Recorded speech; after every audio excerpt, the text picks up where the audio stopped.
Merhaba. Bugün benim ufukluğumun evine geldik. Şu anda kahvaltıdayız. Şimdi ben burayı size tanıtacağım.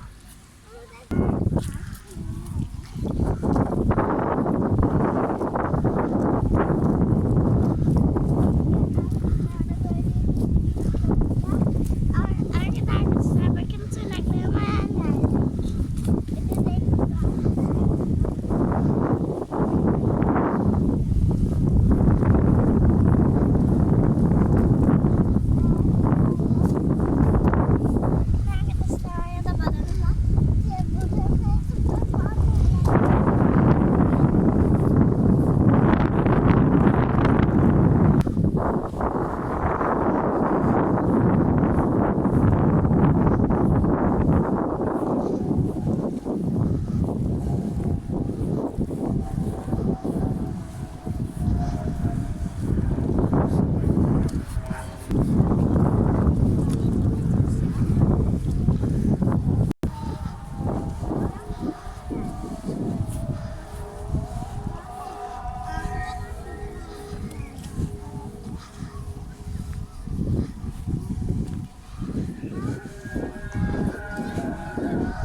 Arkadaşlar biz şuradan geldik.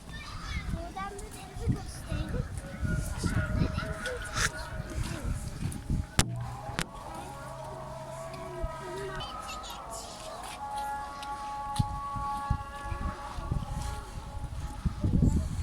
Bana da alsana.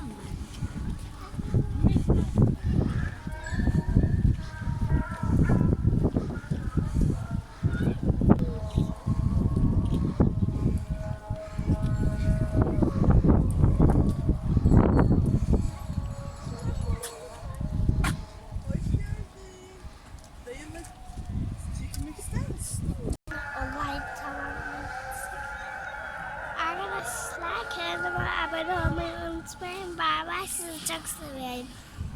Daha çok videolar gelecek galiba.